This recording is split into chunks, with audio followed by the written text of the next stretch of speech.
Sahabat Pegadaian, kita lanjutkan lagi bincang-bincang kita masih bersama Bapak Rudi Kurniawan. Nah Pak, seperti yang Bapak bilang tadi Pak, kalau sekarang ini lagi happening banget kan ya Pak investasi emas. Emang menurut Bapak harga emas sekarang lagi gimana sih Pak? Oke, baik ya.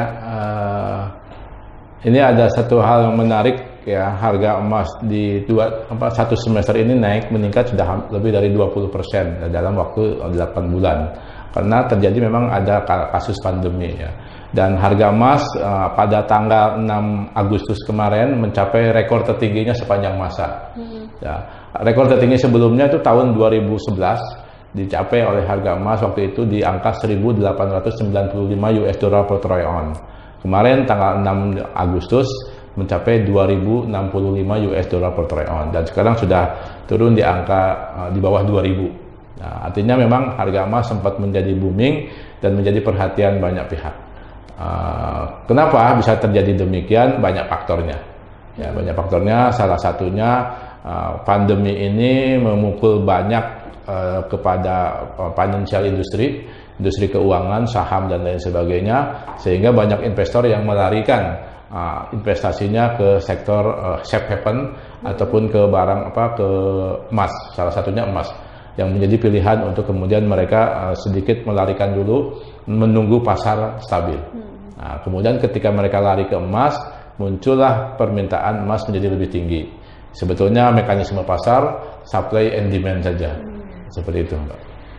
Terus Pak, di kondisi harga emas yang lagi begini kan ya Pak, ya. Menurut Bapak lebih baik kita membeli emas untuk berinvestasi apa saat ini waktunya kita untuk menjual emas Pak? Oke, baik ya. Jadi ketika seminggu yang lalu saya sudah sampaikan di channel saya bahwa saatnya untuk menjual emas, tetapi bukan untuk dijadikan uang tunai, tapi segera dialihkan menjadi aset produktif yang lain. Misalkan mau beli properti atau menambah nilai properti kita, melakukan renovasi, terutama atau untuk bayar utang, gitu kan, atau memiliki juga aset yang lain yang produktif ataupun alat produksi. Kenapa? Karena mumpung harga emas lagi tinggi, harga-harga lain belum naik. Ya, karena ada dua kemungkinan ketika emas mencapai puncak. Ada dua kemungkinan setelah itu adalah, satu, emas akan turun harganya perlahan-lahan ke bawah lagi sesuai mencari titik setimbangnya, atau kedua, emas tetap di situ tapi harga yang lain naik. Ini didorong karena adanya inflasi. Nah, tinggal dua kemungkinan ini. Nah, ketika sekarang emasnya lagi naik, harga barang belum naik, buru-buru jual, jadikan uang, belikan barang lain. Nanti suatu saat ketika misalkan harga barang naik, uang yang sama nggak bisa beli. Nah, itu yang pertama untuk yang kita sudah investasi emas tahun, 2 tahun yang lalu. Sekarang nilai emas kita lagi naik. Tetapi bagi yang belum punya investasi emas, saya masih sarankan untuk investasi emas. Loh, bukankah nanti mau turun? Mungkin turun ya, tapi mungkin tetap juga ya. Tapi ada satu peluang di Indonesia ini yang akan menjadi kita untuk tetap aman menyimpan emas adalah ada ancaman inflasi, nah, atau ada ancaman kurs rupiah melemah terhadap dolar. Nah, ketika kurs rupiah melemah terhadap dolar, itu otomatis harga emas akan terasa naik di Indonesia. Meskipun mungkin harga di luar emasnya nggak naik harganya, tapi rupiah melemah, maka kita di Indonesia merasanya dalam rupiah emas itu menjadi lebih mahal. Jadi daripada menyimpan dalam bentuk cash, tentunya akan lebih aman kita menyimpan dalam bentuk emas kalau menurut saya. Seperti itu. Baik Pak, terus kan ya Pak, kayak yang tadi Bapak bilang, kita kan lagi di kondisi pandemik seperti ini kan ya Pak. Apa sih Pak keunggulan berinvestasi emas dibandingkan investasi dalam bentuk lainnya Pak? Oke, jadi secara global emas diidentikan sebagai sebuah investasi safe haven, artinya tempat menyimpan yang aman. Artinya semua orang paham itu, seluruh dunia. Ya, biasanya yang dijadikan safe haven itu ada dua. T-bond ataupun obligasi negara, kedua adalah emas. Nah, T-bond untuk obligasi negara hampir semua juga sedang tidak kurang lah nilainya. Nah, maka kemudian tinggal pilihannya adalah emas. Apa yang paling menarik dari emas ketika saat pandemi? Tentunya yang pertama adalah emas ini sekarang menjadi karena memang sifatnya yang liquid ya. Emas itu menjadi alat investasi yang paling liquid. Kita mau jual emas sedikit pun berapa, sebanyak apapun juga pasti pasarnya ada. Dan dalam waktu yang cepat bisa jadi uang cash. Nah, beda dengan kita ketika punya saham, Ini mau jual saham udah diturun-turunkan juga masih orang lagi menghindari pasar saham. Tapi emas itu kemana jumlah berapapun juga pasti ada pasarnya. Jadi memang emas itu sangat liquid. Kedua kemudian nilainya sekarang cenderung sedang naik ya karena memang supply demand-nya sedang tidak seimbang. Jadi memang kemudian juga sekarang sudah mulai banyak emas dalam tanda kutip digital ya seperti tabungan pegadaian itu investasi emas yang kita tidak perlu menyimpan tapi kita memiliki dan kemudian kita tidak perlu bayar mahal karena kita tidak mencetak terlebih dahulu misalkan. Jadi dan satu lagi emas ini sejauh yang saya pahami tidak ada satu perusahaan pemerintahan ya atau negara yang bisa mengintervensi harga emas. Harga emas itu bersifat global, tidak ada yang bisa mengatur. Sehingga itu akan lebih aman daripada misalkan investasi yang lain yang bisa digoreng-goreng dengan sentimen pasar dan lain sebagainya. Berarti emang sudah ada patokan harganya gitu ya Pak? Betul, ya. Terus Pak, setahu Asmita tadi ya Pak, kan semua investasi itu ada resikonya kan ya Pak? Tidak terkecuali emas. Betul. Ya. Nah, kira-kira apa aja sih Pak resiko investasi emas Pak? Oke, jadi memang semua jenis investasi memiliki sisi resiko ya. Ada risiko investasi yang secara umum itu adalah risiko berkurangnya nilai investasi. Kita punya asalnya belinya berapa, kemudian berkurang. Itu risiko yang pertama itu berlaku untuk semua investasi. Ya, baik apapun investasi bisa saja risiko nilainya berkurang. Kemudian risiko berikutnya susah menjual alat investasi kita, aset investasi kita. Ya, seperti misalkan kita punya properti lah. Ya, sekarang lagi sepi nih. Ya, orang lagi wait and see. Sehingga kalau kita jual properti sekarang kayaknya susahnya minta ampun, bisa lama gitu kan. Kemudian seperti itu. Jadi kekurangan nilainya berkurang ataupun susah menjualnya. Tapi ada untuk investasi emas ada yang khas. Ya, risiko yang khas. Yang pertama investasi emas bodong. Hati-hati kita jangan sampai kemudian berinvestasi emasnya nggak ada ke perusahaan dan itu kasusnya beberapa tahun yang lalu terjadi ada investasi emas bodong. Artinya katanya ada emasnya tapi ternyata kemudian emas yang disimpan di perusahaan tersebut tidak mencukupi. Semacam penipuan berarti. Semacam penipuan. Kemudian ada lagi investasi emas itu hati-hati juga ketika kita mau beli emas batangan atau perhiasan adalah investasi emas palsu. Ya kan? Sekarang semakin mahal emas, semakin banyak orang termotivasi untuk memasukkan. Dan sekarang teknologi memasukkan emas sudah semakin canggih. Sampai-sampai seorang dengan alat aja masih bisa kebobolan. Ya, makanya tadi cara sederhana itu digunakan. Bagaimana menguji emas itu asli atau tidak. Jadi emas palsu. Kemudian berikutnya lagi untuk investasi emas itu yang agak sedikit menjadi risiko adalah risiko penyimpanan. Kalau kita punya emas disimpan di rumah apakah aman? Gitu kan. Simpan di lemari ya sebenarnya dan banyak pengalaman kemudian kebongkar aja tuh sama maling gitu. Artinya memang ada risiko pengamanan. Maka ketika kita mau investasi emas kita juga harus berpikir di mana kita menyimpannya supaya aman. Jadi seperti itu, jadi ada risiko yang umum ikut risiko investasi yang lain, juga ada investasi yang khusus emas, yaitu emas bodong, emas palsu dan penyimpanan. Baik Pak. Terus Pak, kita tuh idealnya berapa lama sih Pak berinvestasi emas ini? Investasi emas kalau menurut pengalaman sih mestinya lebih dari 1 tahun ya. Kenapa? Karena setelah 1 tahun paling tidak biasanya kenaikan harganya melebihi nilai inflasi. Nah kan kadang-kadang kita dapat kalau obligasi deposito 8%, tapi ternyata inflasinya juga 7%. Artinya kita cuma dapat 1%. Nah, jadi emas juga supaya kita mendapatkan hasil yang lebih baik. Tentunya kalau sudah 1 tahun biasa pada umumnya data menunjukkan setelah 1 tahun itu kenaikan harga emas jauh ataupun melebihi dari kenaikan inflasi. Sehingga memang betul ada kelebihan dari yang kita dapatkan dari investasi emas. Seperti itu. Jadi setahun paling tidak. Lalu Pak, bagaimana nih Pak pendapat Bapak tentang harga emas di semester 2 2020 Pak? Oke, baik. Bulan Juni saya sudah bikin video tentang prediksi harga emas ke depan. Dan sebetulnya saya hanya merangkum analis-analis pasar komoditas internasional. Mereka memprediksikan di akhir 2020 harga emas akan tembus ke angka 2.000 US dollar per troy ounce. Nah, kemudian saya juga ikut sepakat karena memang kondisi seperti itu. Tapi ternyata dengan pandemi ini, prediksi semuanya meleset. Melesetnya terjadi malah lebih cepat.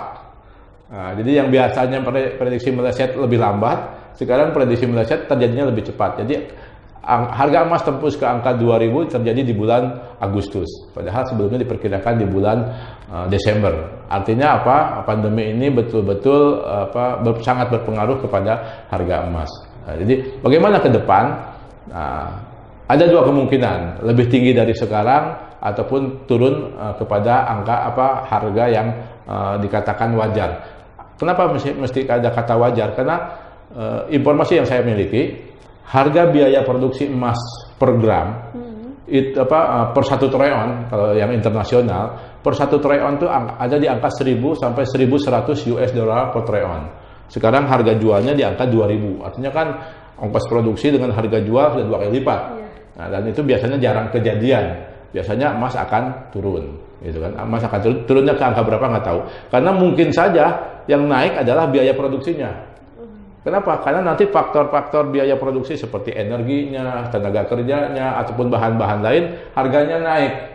Nah, ketika harganya naik, maka kemudian harga emas yang 2.000 ini menjadi wajar ketika kemudian ongkos produksinya misalkan naik menjadi 1.500 ataupun 1.800. Nah, tinggal nanti mana yang duluan kejadiannya seperti itu. Jadi memang kemungkinan harga emas kalau sampai akhir 2020 saya tidak akan beda jauh dengan sekarang. Harga emas dunia di Indonesia bisa aja beda jauh. Kenapa? Karena nanti kuartal ketiga akan diumumkan Indonesia dalam resesi apa enggak setelah September. Nah, ketika dalam resesi akan ada kemungkinan ada adjustment di nilai tukar. Artinya akan bisa jadi rupiah semakin melemah ataupun dolar akhirnya semakin mahal. Nah, ketika kejadian itu maka akan mendongkrak harga emas. Nah, jadi saya nggak tahu ini nanti pengumumannya karena masih 1 bulan lagi apakah Indonesia masuk dalam resesi atau tidak, dan itu akan berefek kepada nilai tukar. Nilai tukar akan berefek kepada harga emas di dalam negeri. Berarti bisa naik lagi ya, bisa Pak? Naik lagi gitu, meskipun harga emas di luar misalkan tetap seperti itu. Oh iya Pak, setahu Asmita kan ya Pak, di Pegadaian juga bisa investasi emas ya Pak? Ya, ada banyak, betul. Nah, keunggulan berinvestasi emas di Pegadaian itu apa aja sih Pak? Baik, jadi memang di Pegadaian bisa memiliki emas dengan berbagai cara. Dengan beli tunai, dengan cara arisan, dengan tabungan, ada. Apa keuntungannya kita beli emas? Tentunya kita berhubungan dengan lembaga yang trusted lah ya, Pegadaian, BUMN, kemudian sudah berusia lanjut, istilahnya udah berpengalaman dalam hal emas, kemudian juga selama ini memang bisnisnya adalah menerima gadaian emas perhiasan dan emas batangan. Jadi memang sudah seperti. Kenapa saya perlu katakan kita perlu aware dengan kondisi penjual ataupun perusahaan tempat kita berinvestasi, karena emas sekarang makin mahal. 1 gram aja sudah 1 juta. Ya, 1 gram aja sudah 1 juta. Kemudian sehingga kita harus betul-betul berpikir dengan siapa kita berbisnis. Kedua, semua orang yang investasi emas pasti berpikir suatu saat akan menjual balik emasnya. Nah, ketika akan menjual balik, tentunya kita harus berpikir di mana jual baliknya, mudah apa enggak. Maka kita harus mencari perusahaan yang misalkan jaringannya luas, ada di mana-mana, kemudian harganya standar. Nah, sehingga ketika kita misalkan beli di Jakarta, nanti suatu saat ada di Medan, jual lagi juga bisa. Ya, jangan sampai kemudian beli di Jakarta, karena tokonya ada di Jakarta, kita harus balik lagi ke Jakarta. Nah, seperti itu. Jadi memang kenapa kita harus dengan Pegadaian? Karena tadi itu, ya, udah berpengalaman, kemudian jaringannya luas, sehingga ada jaminan beli balik ataupun jual baliknya itu akan lebih mudah. Ya, seperti itu. Kemudian Pak, jenis produk-produk apa aja Pak buat berinvestasi di Pegadaian? Ya, di Pegadaian tadi saya sudah katakan ada bisa beli emas tunai, ada bisa beli emas dengan cara angsuran, ada bisa beli emas dengan cara tabungan emas. Ya, ini masing-masing memiliki spesifikasi yang keunggulan yang berbeda. Ya, beli emas secara angsuran itu biasa mengistilahkan membeli masa depan dengan harga sekarang. Artinya kita cukup bayar DP 20%, kemudian mengangsur selama jangka waktu yang disetujui bersama, ditentukan bersama, kemudian kita ngangsur dan harga tidak berubah meskipun di tengah jalan harga emas berubah. Komit dua-duanya sepakat di harga awal. Jadi itu yang disebut dengan beli emas, membeli masa depan dengan harga sekarang, beli emas dengan cara mengangsur. Kemudian ada yang berikutnya, membeli emas dengan pola tabungan emas. Nah, itu disebutnya dalam istilah investasi gradual buying. Kalau saya mengatakan sedikit-sedikit beli emas sedikit-sedikit. Ya kan, beli emas sedikit-sedikit, tapi sedikit-sedikit beli emas. Nah, artinya kita bisa beli emas sampai dengan angka 10 ribuan sekarang. Karena harga emas 1 juta berarti kalau 0,01 dan 10 ribu bisa jadi emas. Dan itu bisa dilakukan dengan menggunakan aplikasi ya. Dengan di gadget kita bisa kita lakukan dengan sangat mudah. Jadi memang beli cash ada, beli angsur ada, beli sedikit-sedikit juga ada. Ada juga beli yang selain dengan cara dikemas dengan pola arisan. Sebetulnya sama dengan beli angsuran. Tapi karena ada memanfaatkan sebuah forum arisan, karena di situ ada kepentingan sosialisasi, kepentingan terikat dengan organisasi, dengan kelompok, maka kemudian untuk mengikat kohesinya itu ya ada arisan. Nah, kemudian arisannya udah nggak musim nih, arisan panci atau arisan blender. Nah, sekarang arisannya emas, ya, karena memang nilainya akan lebih kuat, akan lebih bertahan daripada arisan yang lain. Oh, berarti itu arisan itu kelompoknya dari kita sendiri ya Pak? Iya, kelompok arisan ditentukan oleh satu kelompok masing-masing. Karena bukan kelompok yang ketemu di kantor pegadaian, enggak. Iya. Mereka datang satu kelompok yang sudah saling mengenal. Oh iya, kita kira dari pegadaian gitu Pak orang-orangnya. Enggak ya. Kemudian Pak, yang mana sih Pak yang lebih menguntungkan? Apakah yang mengangsur tadi atau yang arisan, gradual buying atau arisan itu yang mana Pak kira-kira yang lebih menguntungkan?